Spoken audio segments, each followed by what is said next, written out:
This week on A to Z Running, we keep talking about this idea of training by effort. And you're likely wondering, does it actually work? And if so, how do you get there? Well, we've got a great way to answer those questions as we kick off a new series right now. In the world of running, all the talk is about NCAA cross-country championships and the incredible dominance of Parker Valby. Also, surprise, running boosts your lifespan. But by how much and how do they know? All this and more on A to Z Running.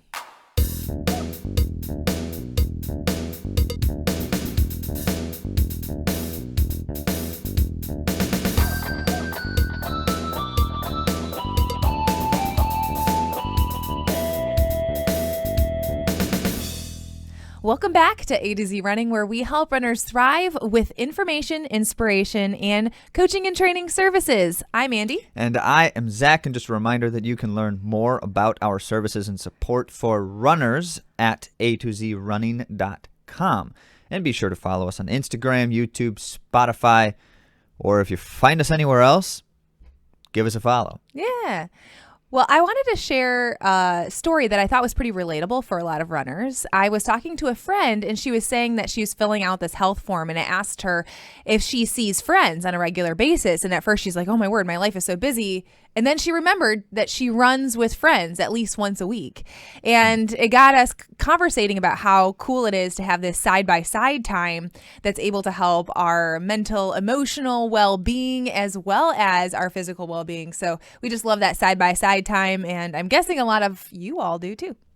I also have occasional side-by-side time with a friend. Does this also count? When I go to lift weights, which I do on the regular, okay, in the weight room, there's a friend that often is in the same weight room as me, and we sometimes make eye contact and even grunt or nod at one another once in a while. I mean, I feel like that's like a low-key interaction. That's not like a real But that conversation. is substantial amount of social time for me. Understandable for you. Maybe I am putting myself out there, even making eye contact. All right. Well, let's get on to your questions.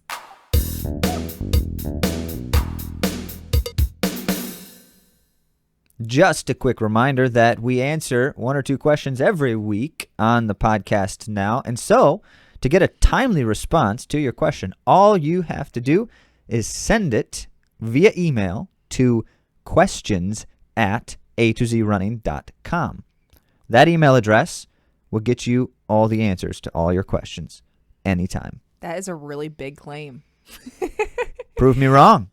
Well, we're answering questions on the podcast for sure. And we love connecting with you whatever way is most convenient. So if you do send me a direct message on Instagram, for instance, this question came from there. We're happy to answer there too. This question comes from Whitney, and she asks what we'd recommend for a return to running plan. All right. Well, we basically approach return to running from a principled standpoint, which I guess we should say we just basically do everything from a principled standpoint. It's just a question of what the principles are. But that being the case, they're also all very unique. And so whatever your individual situation, it has to always be adjusted and adapted with much nuance and preferably with direct support. This is where, your medical people, this is where if you have a coach, your coach comes into the conversation. Whoever is involved in what you're doing should be involved in this conversation, because if it's difficult to have an objective opinion of ourselves in normal circumstances, it's even harder in abnormal circumstances. Mm-hmm. So that being the case, here are the three principles. And then naturally, we'll highlight them with some anecdote. Well, first, can I give some examples of the reason it would be different? Oh, yeah. Different runners. Yeah, okay, there's a few. If there's a few, and this is definitely not extensive, but a few of those things would be how long the person has been injured. Yeah. The nature of the injury. Yeah. What they were doing previous to that, how much they've been able to do for cross training and other kinds of strength building while they're injured. Mm-hmm. And then finally, go ahead. What's worked for them in the past and maybe some perpetual things that they can see from previous experience. Yes. And how big a fool they being right now. Are you talking to me? No. Okay, good. So I am currently in this experience, but I'll get to that in a minute. Before we want to get to the principles first. Andy's doing a major comeback, and in fact, Zach's doing a minor comeback as well right now. So we'll highlight a few different examples, in fact, to give you a sense of that difference. So, key number one, or principle number one, if you will. We always recommend in every circumstance, but returning from injury is probably even more so the case, that you only ever do the next level based on how you're responding to the current level. So how your body is handling what you're doing right now determines when and how much and whether you make any changes. And that's important because, especially when you're returning from something like an injury, you're having to rebuild broken things, right? Whether it's a broken energy system, whether it's a broken, like literal something in your body that was broken, or otherwise broken routine, like all those things, right? You're having to rebuild from that state. And in so doing that, things tend to break in small ways unexpectedly as you're doing this. And so the major issue may be healed, but small things and other exigent circumstances are always coming and going.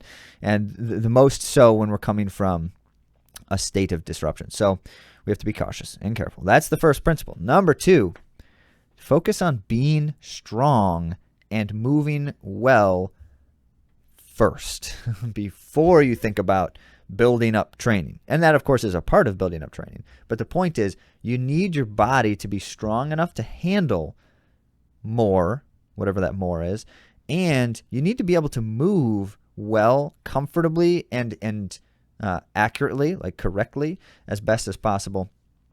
Because when you move well, you tend to also stay healthier and not hurt things as much. So that's good.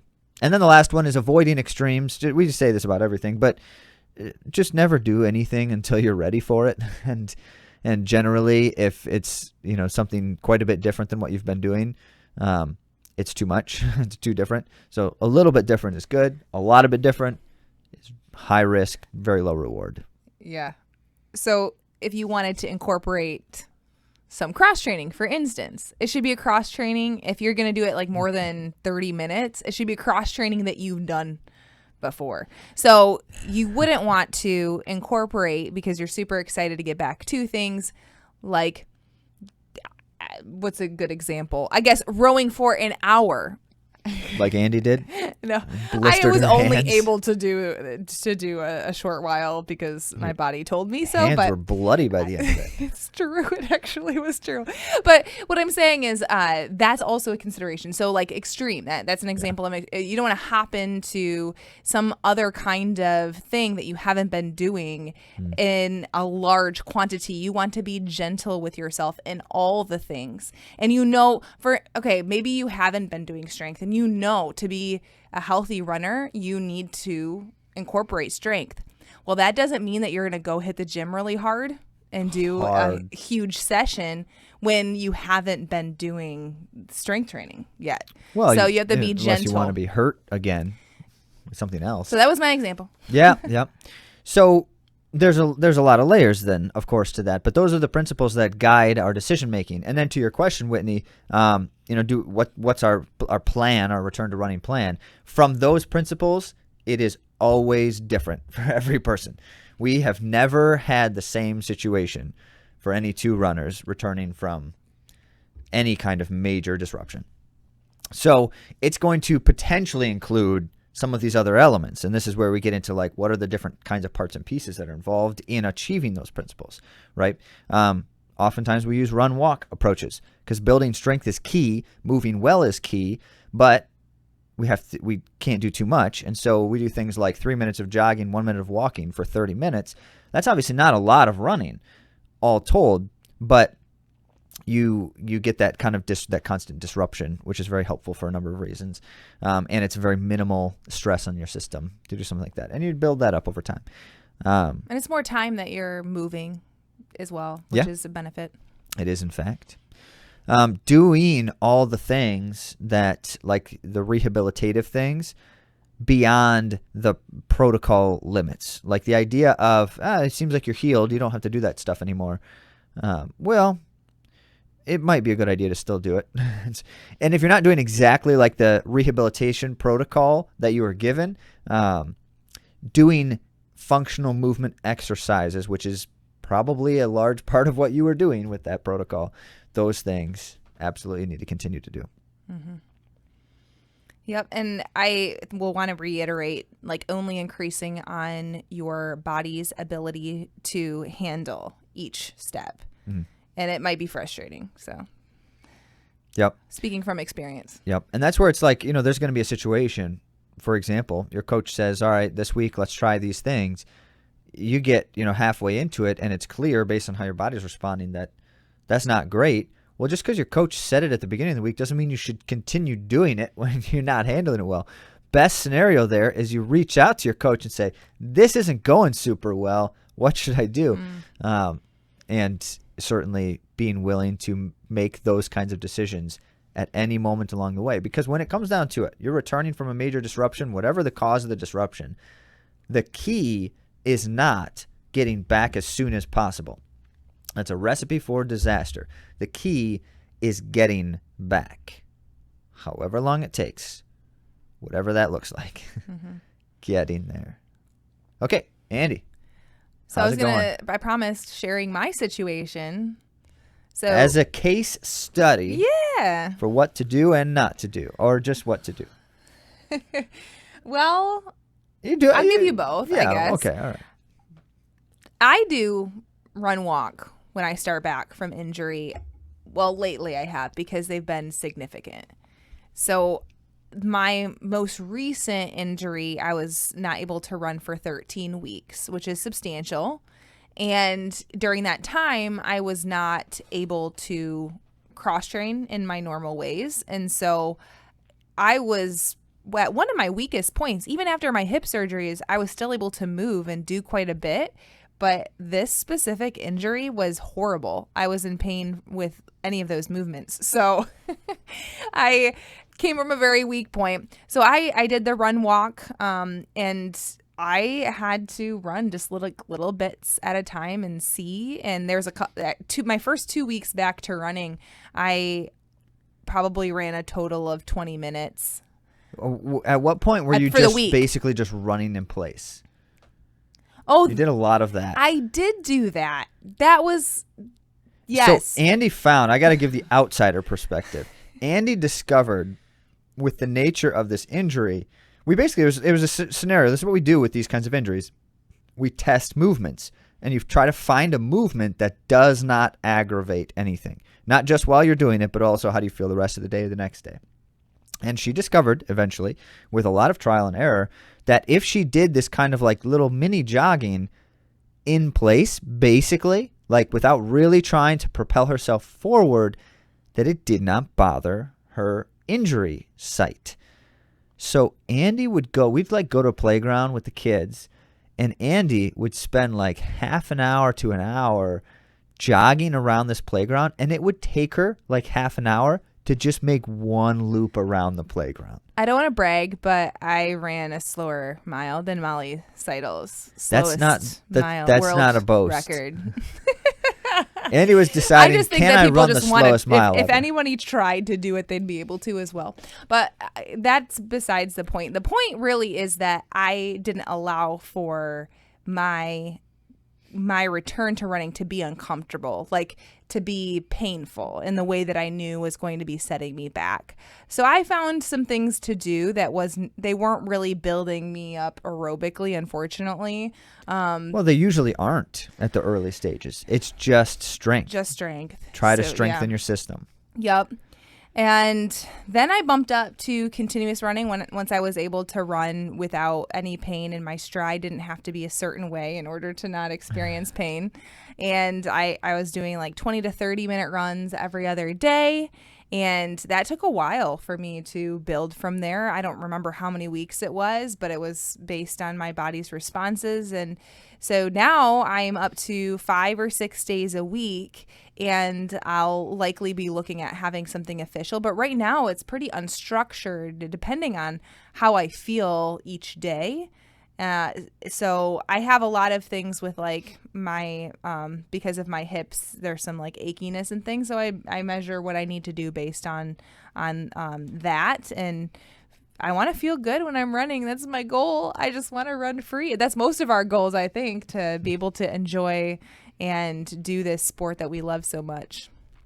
How did you decide yesterday you were going to go for a run? You wanted to go for a little bit longer run, but you weren't sure. Earlier in the day you were saying you weren't feeling great. How did you decide that you're feeling good enough to go for a little bit longer run?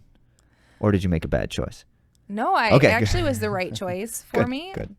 I decided I'd just go out and start moving, and if things started feeling better, I would continue. If things got worse, I would stop. Okay. That's been kind of a theme for me.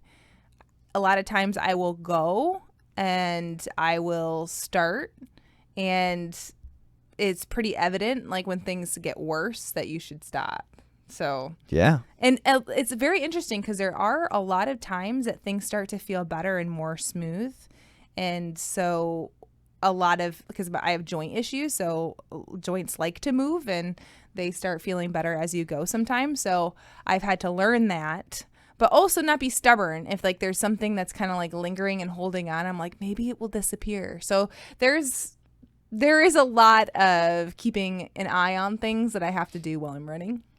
Yeah, there's a bit of that. Yep. Well, there you go. That's a good example of the nuance and complexity of these things, because that's not a situation that's identical to anyone else's. It's true. It's true. So on a minor scale situation, I'll just note in the last 2 years, both of the last 2 years, I've had some kind of injury that has required me to take some time off and then rebuild slowly based on the nature of the injury. It was sometimes not too long and other times longer. But point being, so that's probably the most common scenario that we get when we're talking to people about disruptions. And the way it goes in those situations is often similar in the sense that, the first thing I did is I would just jog for like 15 minutes one day and just kind of see how that felt, make sure that it didn't cause any discomfort the next day. It's never really a good idea to say, oh, I'm actually feeling really good, I'll go out and try to run for an hour, because you might feel great for that entire hour, and then the next week you can't hardly walk without pain. And that's the way these kinds of injuries often work. So you have to be cautious in how we test ourselves. But jog a few times throughout one of the weeks. In the meantime, spending a lot of time in the weight room, doing a lot of the strength work. I've got my mobile board from DeSherry and his group. It's just a wonderful asset. Not at all trying to push that for sales right now, because we don't get anything if you were to go out and buy it right now. But that's one example of many that is certainly a great asset for building lower leg and foot strength and intuition. And then doing all that kind of work, the core stuff, to make sure that posture is working as I'm running. And so then when I go out and I start actually building up volumes, everything feels sturdy. Everything feels like it's moving well. And I'm only running like 20 minutes, but it feels really good. That's the goal, right? That's the point. And then if I can get through, a week where I'm just jogging here and there, maybe it's every other day, maybe it's every day, kind of just depends. Then the next week I try to actually layer in a little bit of volume and see how I respond to that. And the week after that, I either, depending on how that went, do about the same thing or add a little bit more volume. And then after I can get 2 or 3 weeks of increasing volume, a notch here and there, then you know that basically your system is handling it, and then you can try to start looking toward what does it look like to ease back into my kind of regular training cadence. And that's a pretty common layout. The key to all of that is that strength work in the early stages, because when you don't do that, then your body's doing everything at once. You're trying to build the strength while you're increasing the training volume, and it's just hard on the body to do that. So Whitney, thank you for asking. Unfortunately, we can't just hand you a clear cookie cutter on this, but whenever do we hand anyone a clear cookie cutter on anything? The key are the principles. Mm-hmm. So let's summarize those here really quickly for you. Number one, make sure to only increase based on how you are responding to the current level of training. Number two, focus on being strong and moving well before you ever start thinking about increasing running training. And number three, avoid extremes and don't do things unless you're ready for them. That's it. Good stuff. Well, let's get on now to something helpful.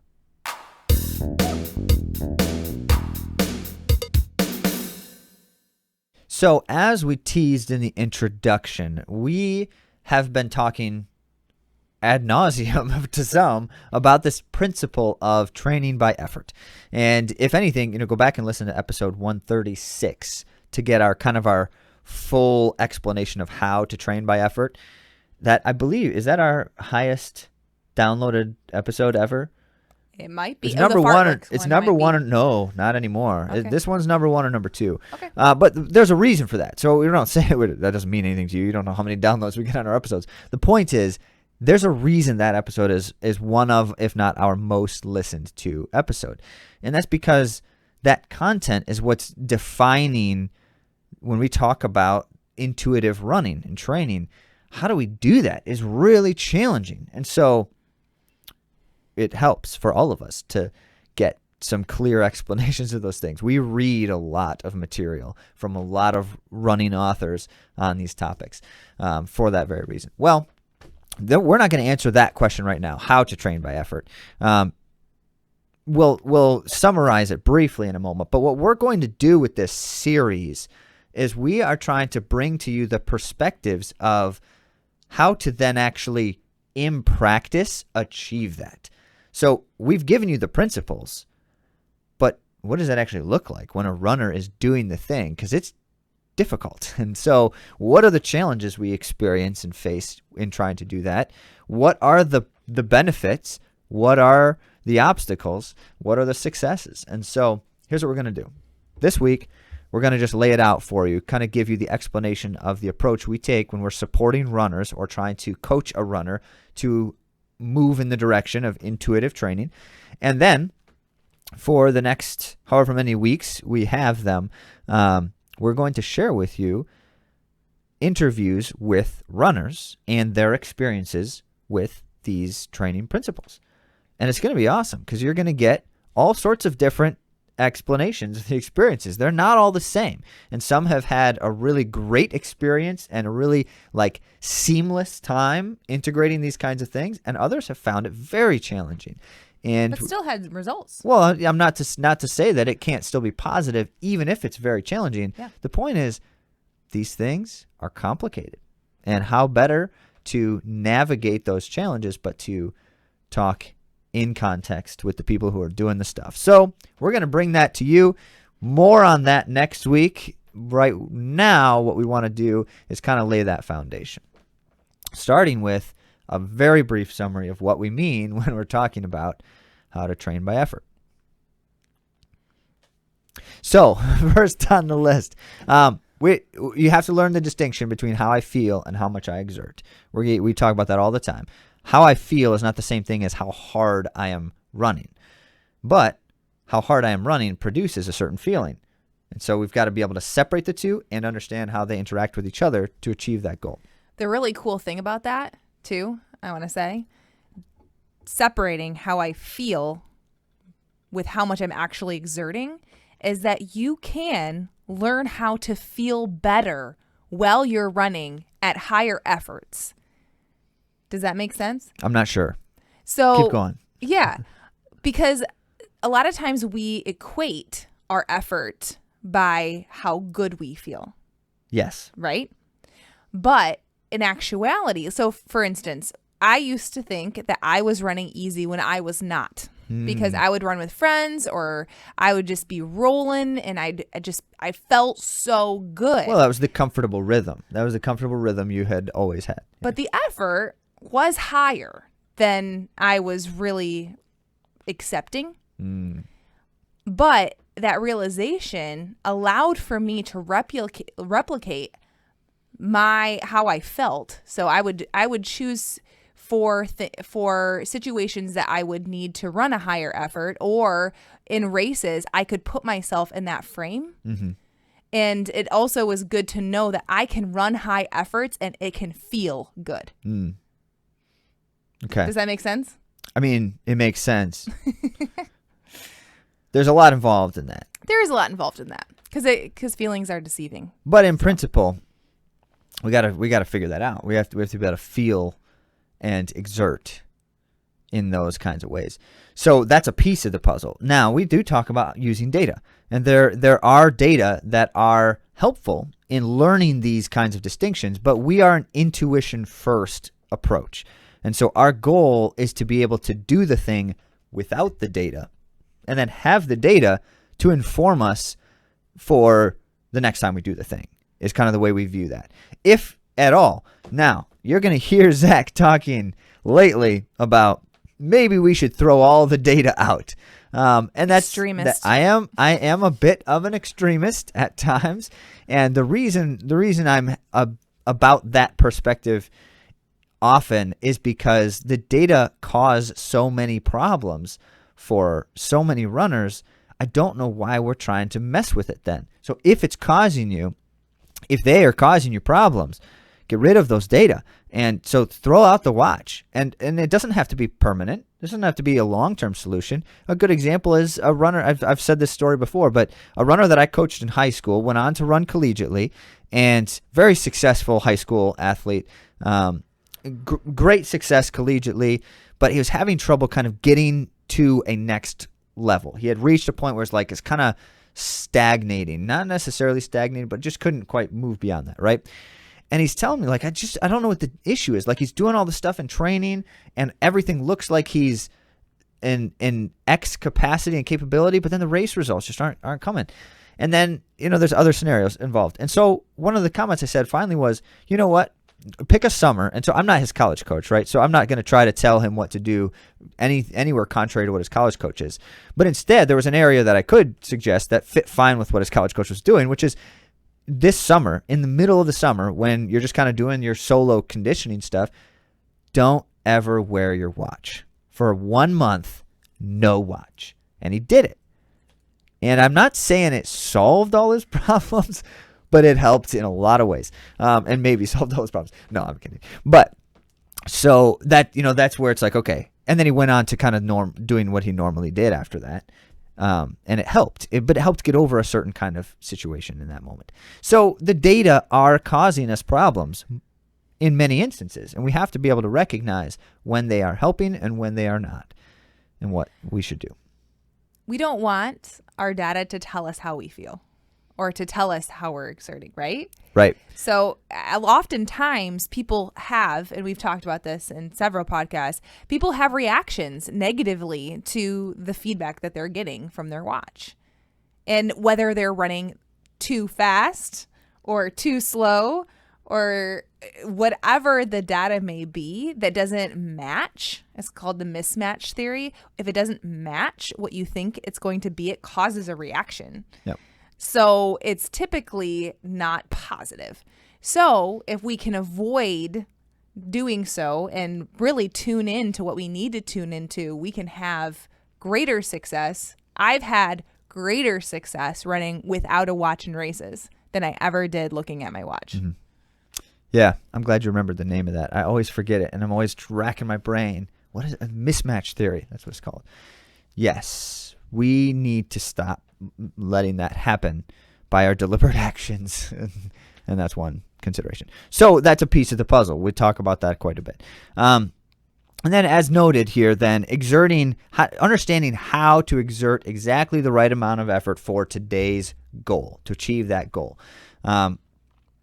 When we can do that, then we can get what we need to get out of every single training run every single time, with some exceptions. But some exclusions may apply. However, the point is, if we can do that and replicate it, then we're in the sweet spot. We're in the zone for training. However, there's also the question of how to exert exactly as much as is available that day to give a full effort. That's for racing. That's race day. And that's another layer that is not solved by achieving layer number 1. We've got to do some other things, because just because I know how to exert to give the kind of effort I need to give today for training does not mean that I know what it means to achieve maximum possible effort over any given distance. Very tricky, right? You're going to have situations where it's like, I can execute a 5K race like no problem every time. Very consistent. Always feel like I did the most I could do that day. But then I go to run a half marathon and I'm lost. I got no idea where I'm at. I'm ping-ponging. One day I'm running great and then tank. Another day I finish and think I've got so much left. Well, anyway, those are challenges. That's a big piece in the puzzle. And then the last note here is that all of this is highly nuanced, because when it comes down to it, it has everything to do with knowing what's going on right now and how to respond to that in any given moment, which means it's not just the physiology of training. It's also the mental and cognitive strain and stress on my life in general. It's also the emotional burden I'm carrying. It's my state of mind and everything else involved. Mm-hmm. So it's difficult. Now, that is a brief summary of when we talk about how to train by effort. Those are the things involved. If you want to know how to address those things well, go back to episode 136. Listen to that one. We talk about it in more substance there. Mm-hmm. For now, what we want to do is now set the stage for our series we're going to be sharing with you in terms of our approach as coaches when we help someone navigate these challenges. So it's not necessarily the broad principles of how to implement these things, but how do we help a person achieve those goals? Mm-hmm. And we've basically got a few key steps. Yeah. Not that this is a super simple or linear process, but these are the things. Yeah, if we could. Yeah. Step 1, we help runners learn how we should feel at different levels of effort for different durations. So we will tell a runner, jog. And jog means blank, this kind of minimal effort. And jog serves this purpose. Yep. Because running by effort is only possible if our athletes understand why we are doing the training that we're doing. Yeah. Yeah, well, because otherwise you fall into that rut of, well, I'm feeling really good or I'm feeling really bad today, so I'm going to change the plan. Well, you should rarely ever change the plan just because you're feeling differently than expected. Now, that's not to say if you are feeling really bad, then there's a good chance you should change the plan. But if we shouldn't be making decisions in the sense of like, this is how I'm feeling, so I'm going to do this thing. It's more like, this is what I should be achieving today, and in light of that, based on how I'm feeling, I should do this thing. So the purpose is key. Now, we're talking at length with our runners about why are we doing the things we're doing in training. I wish we could talk about it even more, but we don't always have a lot of time, constant conversations with people.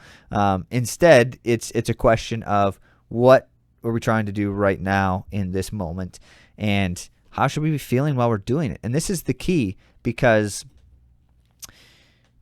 you say something like, an easy run should be 50 to 70% of maximum effort for a given distance.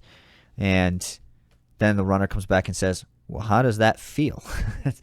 That's a good question to ask, because if you don't know how it feels, chances are you're going to have a really hard time finding the right level of effort.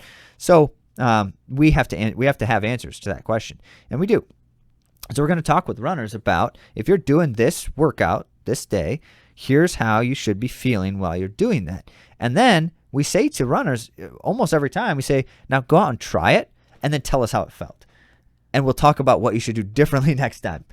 Because, well, that brings us to step number 2, which we'll get to in a moment. But we have a constant, it's an ongoing process, conversation. Now, remember, that's not actually the final goal, though. Knowing how I feel on the different efforts, or how I should feel, is only the step toward the final goal, which is knowing how much to exert to produce that feeling. And that's what we were saying earlier. So that's what we're going to say. How do you produce that feeling? How much do you exert in that sense? before we get to that, a quick note here that we do also talk quite a bit about our runners about the other influences. And so, how are you feeling in terms of like level of stress and anxiety in life in general that's going to influence some of this, how well rested you are, all the stuff, right? And going back to the question earlier, when you're returning back from an injury or something, for instance, your systems might feel great. You actually might be in decent aerobic condition if you've been cross training, things of that nature, but you're going to have to manage what you're doing in training in light of potential musculoskeletal weaknesses or other vulnerabilities that you have. So being intuitive isn't just exerting the effort, but it's also knowing what is going to be okay for you in the step in the process for your whole body, your systems, and your musculoskeletal structure. Yeah, so there's 3 systems that we're always targeting in terms of physiology of training: the musculoskeletal, the aerobic, and the neuromuscular, and they're very rarely aligned. And so you have one that's way higher than another, and it creates a really strange discrepancy in terms of how then you train. So people say to us, well, I felt really good, but I was really sore the next day. And it's like, okay, so one of those systems is in a better place than another one, and we need to address them properly. This is also why we address things in a certain order, because you have to have a strong structure before you can push your aerobic system well. And that's where you get into a situation where it's like, oh, aerobically I felt great. So I was really feeling like I could go faster and push harder. And then the next day I was super sore. That's because your musculoskeletal structure, your musculoskeletal system was not able to handle that level of effort, even though you felt good. So this is why the nuance is so high. This is why we have to be talking in an ongoing conversation with a runner to really truly implement this. But why it also becomes the case that you need to know the exertional component ultimately. It's not about how you feel. That just helps you learn the process. It's really about how much you're exerting. Because at the end of the day, you'll know I might be feeling great, but I should only be exerting up to this point, and I should not exceed that, even if it feels fine to do so. And there's reasons. And I need to be on board with those reasons. And if I am, then I can implement that better. So that's step number 2, helping our runners to learn how to produce that feeling based on how much we exert. And this is the hardest part. And I say it that way from 2 perspectives. 1, personally, in my own implementation and training. 2, so part of that 1 is also this is an area that you don't find a lot of material about. And I'm not quite sure why. And I think I actually am. I have a hypothesis. Why? I have a theory. Ooh, okay, let's hear it. Well, it's basically this. This is almost impossible to explicitly articulate. How much do you exert at any given level of effort? That's where they have those percent systems and stuff. But no one knows what 50% exertion means. And so how do you create clarity on that? And the answer is you really can't. Not conceptually. You can only create clarity in practice over time.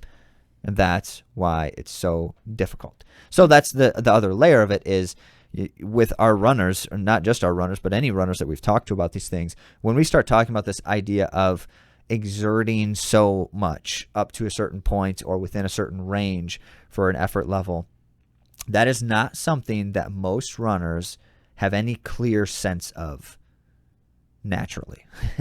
We have to contrive it. And there's only really one way to do that.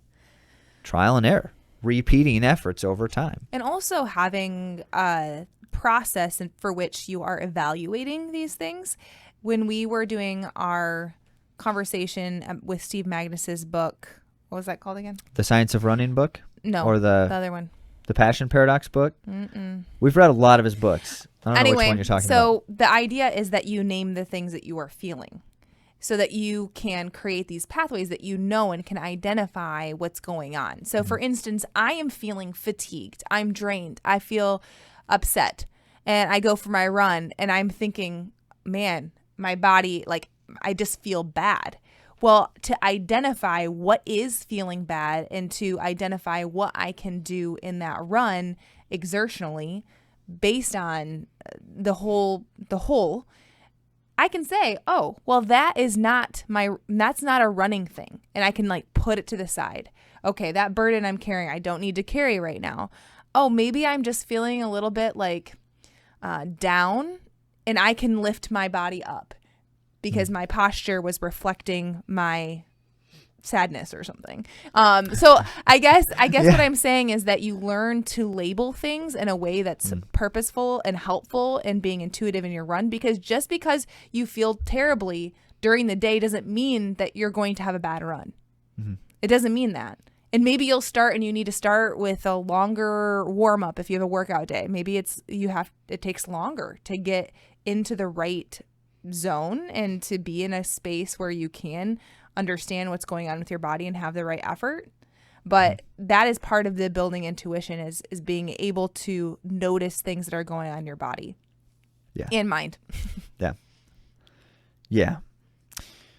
So there are certain things we certainly can do in training that just kind of help with creating these senses.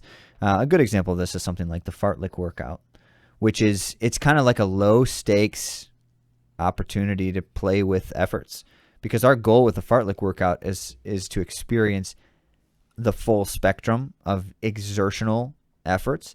And so you want to have moments where you're going as hard as you can go, if you're able to handle that at that time reasonably, right? No extremes, but as hard as you can go within reason. And so, like, what does it feel like to be at a dead sprint? And then also, what does it feel like to be like one notch above just really easy running, and do that for a while? But you're never pushing the limit. You're always stopping the effort before you reach any kind of limit of how long you could sustain that effort. So if I'm at a dead sprint, I'm only going to do it for like 5 seconds. And if I'm at like a good, strong, steady effort, I might do it for 5 minutes, but I could do it for an hour if I really wanted to. And so you see the difference here. And then there's, of course, everything in between. So there's ways of accelerating the trial and error here. And so if the whole point is repeating efforts over time and creating a sense of what's too much, what's too little, be smart about our workouts. Something like a fartlek can create more opportunities, more frequency of opportunities to generate that sense in one single workout. And if you do overdo it, you're just done. You're done for the day. You can just be done as soon as you need to be. Yep. You can. Which is great. Low stakes. Nice. It is nice. We also have time trials, which really help you hone things and get your efforts correct. Yeah, so there's a min-max scenario with all of this. And when you can establish those with clarity, the middle is much easier to find. And so what I mean by that is, and this is kind of, it feeds into our final step here as we're working with a runner, but we establish the minimum, lowest level possible of effort, of exertion, to call it running, right? That's like jogging and in the worst way. We love jogging. Yeah, I do. I mean, literally, I very much enjoy it personally. I am a jogger and I'm proud of it. People always would say like jogger versus runner. Joggers are runners. It's just your exertion. It's lower. Right. If you're running in a jog, then it's a jog. But if it's a higher exertion, it's running, no matter what pace that is for a person. What if you never run harder than a jog? Are you still a runner or are you a jogger? Bad question, because they're the same thing. But you're both at the same time. The point is, that's the minimum. We established the minimum. And we have a lot of runners who are like, why would I do this? And it's like, well, for one, because we're going to try to increase your volume. And the best way to increase volume is at low levels of effort. But also, because that's creating some clarity. I know what it feels like to exert almost nothing. Okay. Now, over time, we also establish the maximum. Because before you ever get to important races, you need to know what it feels like to exert at the highest possible level for a given distance. And so we'll use other kinds of workouts like time trials or actual races and rehearse the race experience. And that's step 3. We need to rehearse and execute these things. We can't just practice it at a conceptual level and kind of do some trial and error and then go into our race scenarios and just always do what we were going to do before for races. Now, a lot of runners are going to do that. It's a comfort thing. This is the way I want to try to run the race. But at the end of the day, I also want to be moving toward a sense that I can execute any level of effort for any given distance. And the most important one of all of them is the performative one if my goal is to perform at some point in my season. And so the only way to do that is to do it and to try it in practice, which is tricky. So what it comes down to is we're trying to work with a runner to achieve this intuitive sense. And in order to accomplish that, we have to go through some of these key steps in a process approach. Because it just doesn't come naturally for most of us. Now, that said, it actually does come naturally for some, and it's just really quite amazing to see that. It didn't for me, and certainly didn't for Andy. Can I speak for you? Certainly not. That's okay. But whatever it may be for a given runner, these are the steps that you can see how hands-on this kind of an approach is. Whether it's with a coach, whether it's with other running friends, and we're talking about it together. That's a great approach to developing these kinds of things too. And all told, just trying to be able to get to the sense of knowing what I can exert at any given moment.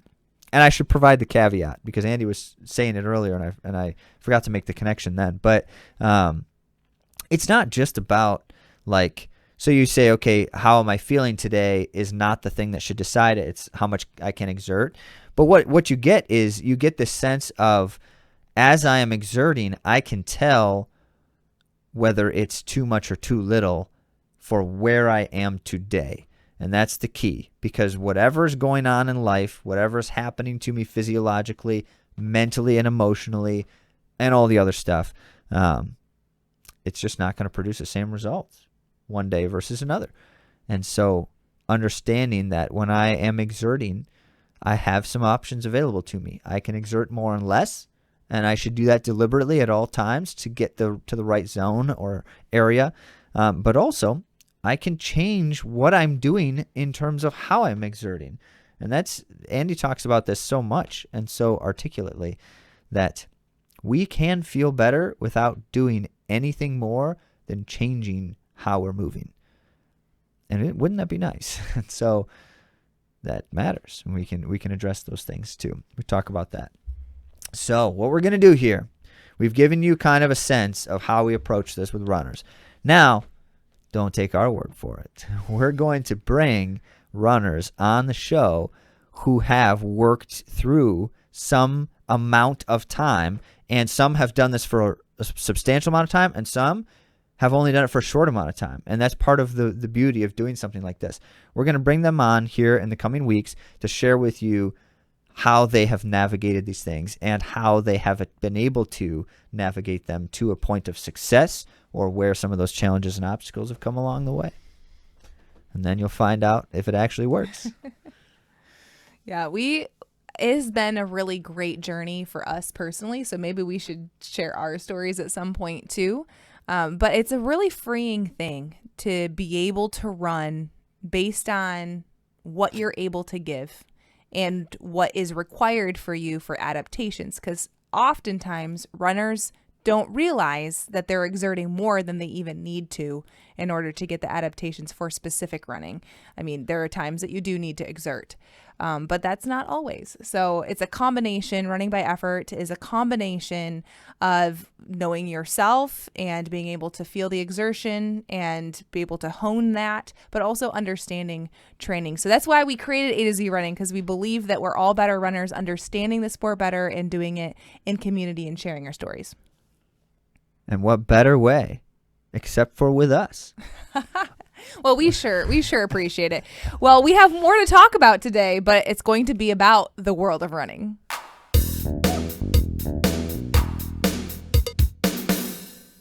Starting off with a few updates from A to Z runners doing the thing. Craig ran the Route 66 marathon and had a funny note to share about the race.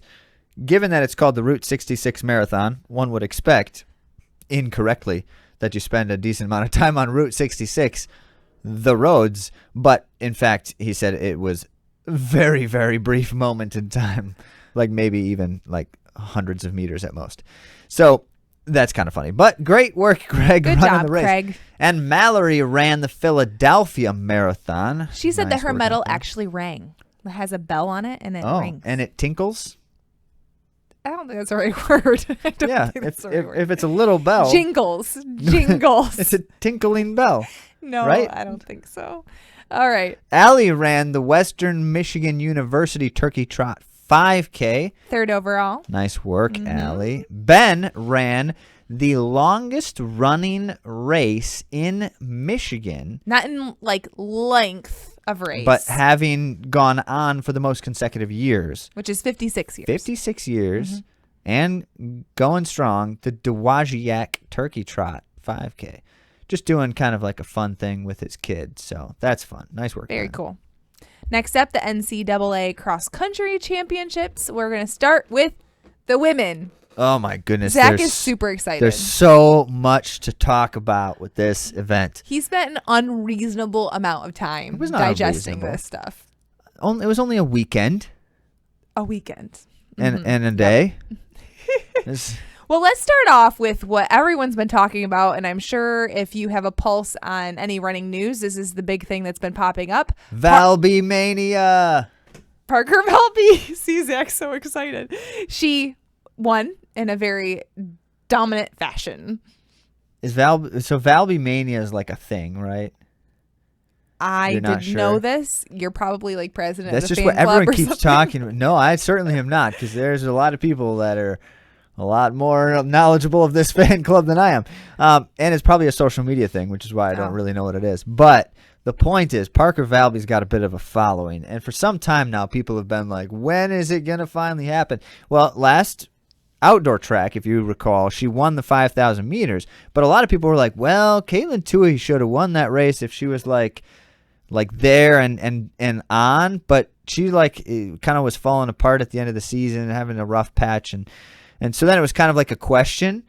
Well, Parker Valby put away all doubt this cross-country season in dominant. So, all right. She won let's every run. race, right? Yes. Let's Run founders are making the claim, or I guess they're kind of softly making the claim, that this may have been the greatest collegiate cross-country season by a woman ever. Wow. Right? Yeah. That's bold. But why are they making that claim? Well, first of all, she did win the NCAA championships. That's a piece of the puzzle. She also won every race she ran this Okay. season. Now, she only Sorry ran about 4 that. races. This is a normal thing for college cross-country runners. They run like a couple times. What? I feel like I raced like Yes, but you twice did a not week. run in the NCAA. You were just running in this small division with all of the rest of us. All right, so we did basically run like every weekend for a long time. And it was fun. I liked it. But they don't. They run like 4 times. And so Parker Valby ran 4 races. She won all of them. Not only did she win all of them, she set a course record in every single one, Not too shabby. including the Nuttycombe, the famous Nuttycombe course, which everyone under the sun has run in the last 20, 30 years. And so we're talking about the most legendary cross-country runners that the NCAA has ever seen have been running on this course. And Parker Valby broke all of their course records and did it on a terrible day. Conditions were bad, and she still smashed the course record. Wow. So everyone's like, what? When she did that? Not only that, Caitlin Tui was in that race. Parker Valby beat her by like 15 seconds. Which race? Nuttycombe. Okay, Nuttycombe. Okay. So it's like, okay, so what is going on here? Something's happening. Well, then the doubters were like, yeah, but give Caitlin Tui the championship. She'll be there. She'll be there. Well, she wasn't there. But We'll talk about it. yeah. But Parker Valby not only won the NCAA championships, not only set a course record on Virginia's course, which is a challenging course, she broke the NCAA championship record as well on a challenging hilly course. Like, they've run some crazy fast courses in the NCAA championships. Virginia's not one of them, and she broke the championship record. Wow. She won by 10 seconds, which sounds like it's not crazy. At one point in the race, she had a 20-second lead in the middle of the race. She was just putting it down, start to finish. Well, it took her a while to actually get to the front because she apparently got boxed in her post-race interview. She had a lot to say about that. She said it very quickly. It's kind of hard to understand and follow, but she said a lot of words to the extent of she was panicking a bit in the early race, like, oh my goodness, I can't get up there, because she was trapped. Well, she got up there, and then she kept going and never stopped going until she won the race. Wow. That was something. So you decide. Is that the greatest NCAA collegiate season to date by a female? I think so. I think so. No one else has done quite like that. But it's hard to compare. Very impressive. I have to say, I think it might be because she ended up being caught just a little bit, right? Yeah, she still won by 10 They were seconds. gaining on her in the last K or so. Yeah. Do you think that her being a little frantic made her push a little too hard early on? No, I think that's what she was going to do no matter what. Okay. It is what she did last year, if you recall. But Caitlin Tui ended up reeling her in and caught her late in the race. It's also what she did at every single race this season. So no one was surprised. All right. Well, we have to remember that Caitlin Tui is also... She did a lot of things last year that were really exciting. That breaking all sorts of collegiate records. Breaking records, but then also competing against really great professionals as well. Had extra season on top of her collegiate season. So it was very impressive. Well, Tui was not healthy at this race. So it turns out she came down with an illness the day before the race. Probably a puking sickness of some kind based on how they were describing, although no one went into detail. But so Tui's sick for the national championships, still goes out and runs it. Apparently, some witnesses said she was puking midway through the race. So, like, this girl's sick and still finished 5th. And in fact, at one point in the middle of the race, she was like 11th or 12th. She actually rallied to gain on a bunch of people and finish 5th. While ill, and then straight to the medical tent after finishing. But she did it for her team. Well, yeah. When there's so much on the line, which we're about to get to, the team scenario. Why did Tui do that when, she didn't clearly need to? This is probably Tui's last collegiate race. Everyone's saying she's going pro. She doesn't have to yet. She has more eligibility. But, yeah, she's probably going pro. It's a year she probably wants to spend on the track getting ready for Olympic trials, I would guess. Which is why would be the time to do it. Yeah. Unless she can't get as good of a contract. So you're thinking she won't do indoor and outdoor? No. Is that what you're saying? No, I don't think so. So she'll go into training for Olympic trials. That's what I think. Go pro. Yeah. But that's only because that's what everyone's saying, and it just seems likely. Point being, this was kind of supposed to be like the big rematch between the two. Yeah. Caitlin Tui won last year. Valby was second. Valby won Nutty Comb this year and over Tui, and it was kind of like, oh, is the national championship? What's going to happen? And it just didn't come together for the illness. Who knows? Who knows what it would have looked like minus that? But the point being, Tui did she did her job, and we'll talk about that in a moment. So rounding out the top 5, just to note here. In second place was Doris Lemgol from Alabama. She's a freshman, new to the NCAA from Kenya here, and was second to Valby as well in the conference championship, the SECs, but she was quite a bit closer in the national championship here, and gaining on her substantially in the end. So it's kind of like, oh, that's, the more this girl runs not cross country, the more this girl races in the NCAA, the better she's getting. Not girl. I know. And so that was exciting. And Olivia Marquezich, who from Notre Dame was the steeplechase champion last year, if you remember, Andy. She finished 3rd. Big time for cross country. Good for her. Yes. Steeplechasers seem to do well in cross country. It's often the case. Yeah. And then in 4th was Hilda Olamomoy, also from Alabama. So Alabama had that tough 1-2 punch, 2nd and 4th. This is her second season, second cross-country season in NCAA. Last year she was 6th, so she's moving up a notch at a time. And then Tui was in 5th, as noted. So the team race. Zach was not wanting to share this before the end.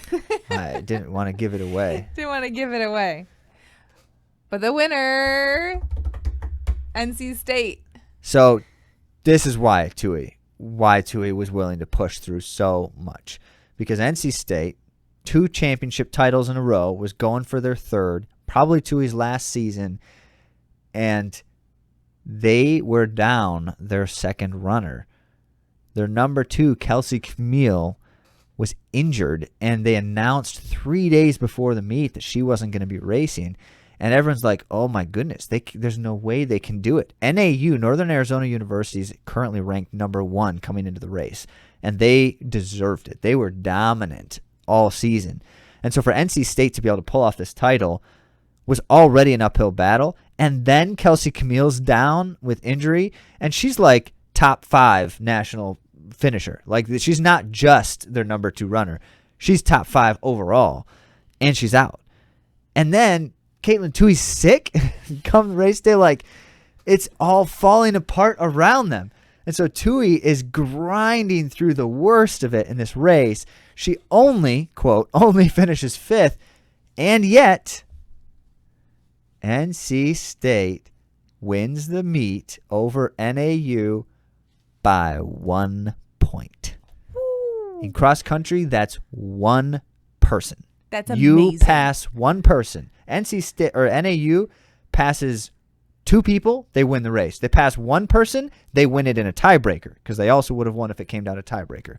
So NC State had 1 path to victory, and it wasn't Caitlin Tui by herself. She's not the only one who put the team on her back, but she definitely put the team on her back in her way.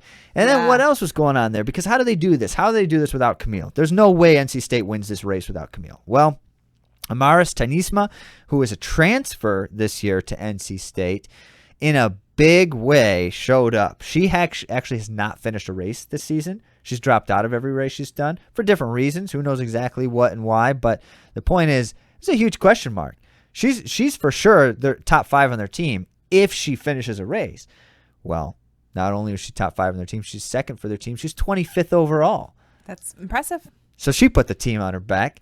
But then they had a pair of freshmen rounding out their top 5 for 4th and 5th on the team, Leah Steffens and Grace Hartman, both finishing very high up. True freshmen doing the thing, and that's always tough to do, especially on a dynastic team like NC State right now. So they did it. They pull off the win. Now, you got to say, it was NAU's race to lose, especially with Kelsey Camille out. And it's true, they kind of dropped the ball. They did not show up. NAU has been dominant all season, and they fell apart in this race. Multiple runners on their team not having good days, very off. Could Sometimes have been hype. Much better if it was a normal day. Yeah, maybe it's the hype. Who knows what? Pressure. Their top runner, Elise Stearns, has been just crushing it all year. She ended up 3rd on their team this year. Finished back in 20th place, which, that's great. It's a great finish, but she was a top 10 finisher for sure, if not top 5. And so it was a disappointing day for NAU, and NC State capitalized and came away with the tight victory. Well, let's get on to the men's race. That was really exciting. Is the men's race as exciting, Zach? Well, it's different. Okay, so the men's team race was of higher level of interest in some sense because NAU's men were going for a 4th straight victory, and they've won 6 of the last 7 NCAA championships prior to this. So major dynasty. They looked set up to do it. But last year, NAU and OSU, Oklahoma State, tied. And it had to go down to a tiebreaker, which has never happened before. I think there's one, I can't remember. We did the review last year. How many times has NCAA cross country come down to a tie? Not many. So here this goes down, and then everyone's just kind of wondering, is NAU going to totally crush it, or is OSU going to show up big? Basically, the talk was between those two. But on the individual side, so the team thing we'll get to, but on the individual side, it was this big mystery. No one really knew what to expect out of this season because defending champ Charles Hicks went pro, so he's not defending. Kai Robinson of Stanford won the 5,000, 10,000 double in track last year. Historic achievement. But he also then went on to race track all through the summer, world championships and stuff, representing New Zealand. he had a long, long season. So cross country started late for him. And a lot of times that doesn't bode well. But also, cross country's never been his strongest area. He's certainly better on the track overall than cross country. So that was a big question mark. And then you have others. You've got we have a new freshman new to the NCAA, Haptum Samuel from Eritrea, and he's got like already major accolades in international cross country. So it's like, this dude's a real threat for sure. And then another freshman, Dennis Kipngedich, also with some major international accolades in cross country from Kenya. And, there's Nico Young from NAU. He's always been a threat. And everyone's just wondering, when is Nico Young going to win a title? He's never done it. But he's always right there. When's he going to do it? He was second last year. I think he was second. Only a sophomore? No, he's a junior now. Oh, he's a junior, okay. But, so it's like, okay, Nico's got it. Young's got to win something eventually, so it could be this one. But there's also Drew Bosley from NAU. He was third last year. He's a senior. Seniors are always a danger when it comes to the collegiate scene, and so on and so forth. Lots of questions. But in truth, I must say that a lot of people were interested in the storyline about Graham Blanks from Harvard. For a number of reasons. One, no Ivy League man has ever won the NCAA cross-country title. Ever. Actually, I'm not sure that an Ivy League man has won any event in NCAA track or cross-country. But certainly not cross-country. Don't look at me. I don't know. I don't know. But no Harvard man, certainly. No Ivy League man has ever won cross-country, let alone Harvard. So that's a big thing. Like, Graham Blanks has looked strong this season. He won Nuttycombe over the likes of Kai Robinson and others. So it's like, all right, he's dangerous. But also, in terms of an American man winning the NCAA cross-country title, he's young. And granted, he is a senior. I think he's not actually a senior. He's like a junior, but he's senior age because he had a redshirt year. But so the last time someone that age who was American won the NCAA title was Dathan Ritzenheim. That's like 20 years ago. So that's something. Everyone's like, okay, this is, uncommon, but he's kind of set up to have a possibility. So there's a lot of fascination around Graham Blanks. What's he going to do? How's it going to look? And what it comes down to then is the race was just as exciting as everyone hoped it might be. It was a huge question mark all race long. Early in the race, Drew Bosley and Nico Young, teammates, were kind of like doing a little bit of mix it up and kind of control the race. But not for long, because then mid-race, lead changes started to abound. Lots of things happening. Kai Robinson took over a bit. Looked like he was just looking. Everyone kept saying, oh, he's looking so smooth. Looking so good. But then Haptum Samuel from New Mexico starts turning on some moves, and it's like, oh, well, he's a vet. He knows what he's doing, how to win international level cross country. But Graham Blanks stuck on Samuel and didn't let him go. And the two of them started pulling away, and then everyone was like, oh, wait, that's what Blanks did at Nuttycombe also. And he just stuck on the leaders until the very last. It was like 400 meters to go. Well, at 800 meters to go, Blanks took off, and it was like, oh, he's doing it again. And sure enough, Graham Blanks wins the race for Harvard, first Ivy League victory ever in cross country, youngest American to win the race since Dathan. Wow. What a thing. Very cool. Harvard's in a good place right now. So give you some backstory on that. First of all, Maya Ramsden from Harvard also, she won the 1,500 meter title last track season, which is like the only other Harvard title in the NCAA in running, I think, at all. If not at all, it's certainly recently. And Harvard as a team for the men hired a new coach back in like 2019, and prior to his tenure, from 1980 to 2018, Harvard's men had only made the cross-country championships once, like in that whole almost 40-year stretch. And then since this new coach was hired, they have made it every year and finished in the top 20. So it's like, hey, they're mixing it up. Yeah. He also happens to have been one time a coach at Michigan. So there you go. Good things come from Michigan. Well, actually, the reason why he was fired from Michigan is because they said, well, you're not doing it the Michigan way. Oh. Well, he's doing it the Harvard way, and it's better. I don't know about that, but he's having some success. That's cool. That's exciting.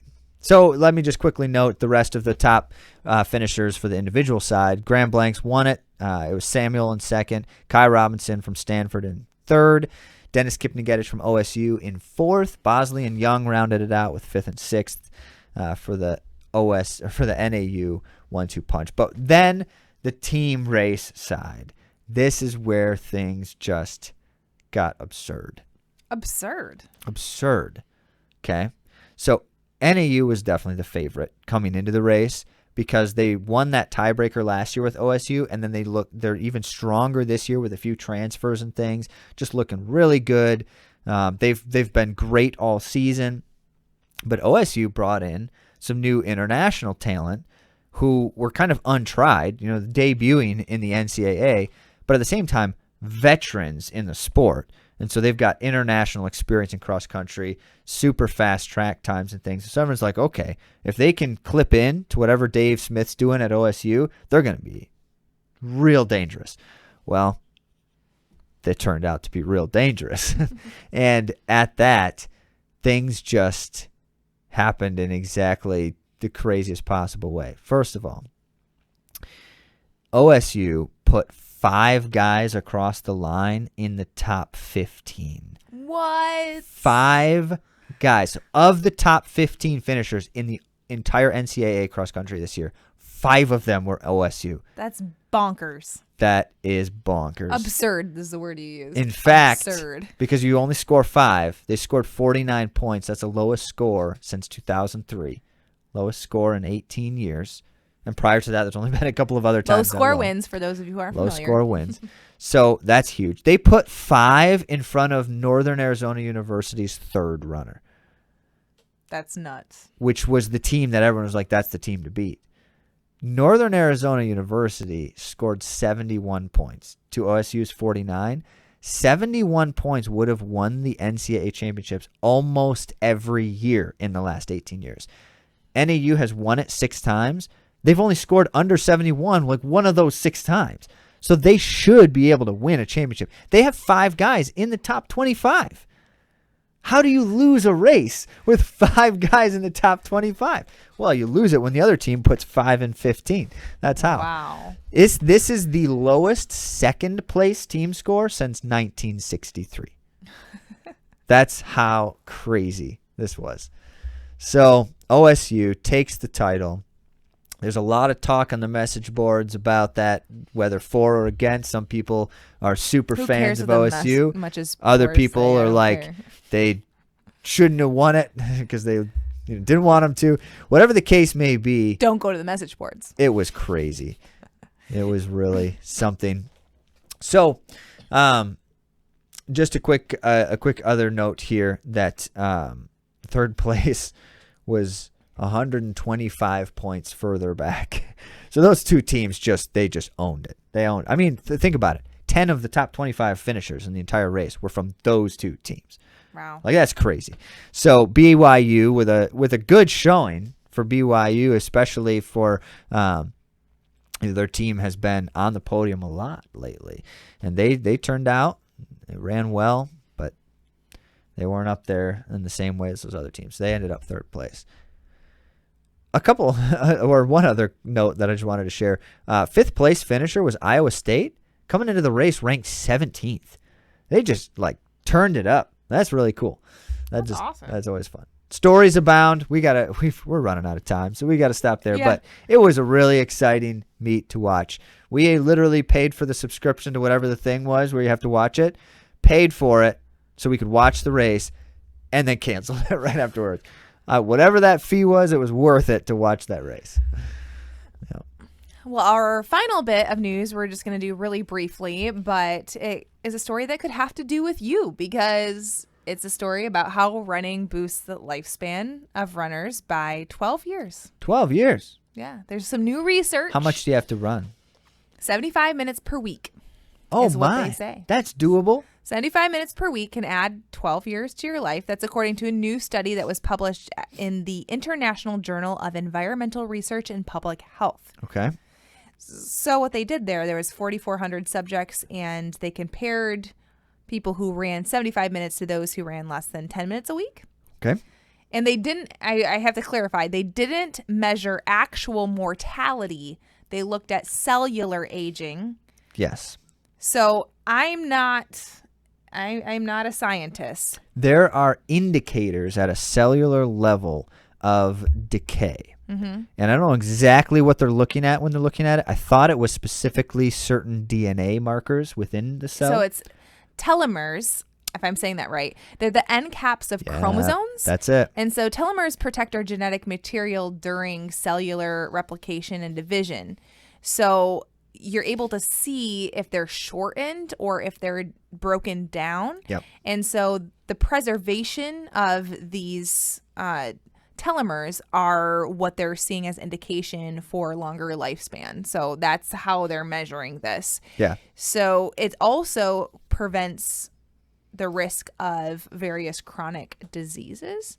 So in short, running regularly can help you increase both your quantity and quality of life. This is good. This is good. Another reason to run. One thing to note, because we always have to talk about this, there are confounding factors, because this is a correlative study, not a causative study, meaning there's no guarantee that it's the running specifically that is causing this, because, as you might guess, people who run regularly tend to also have other healthy habits as That's well. true.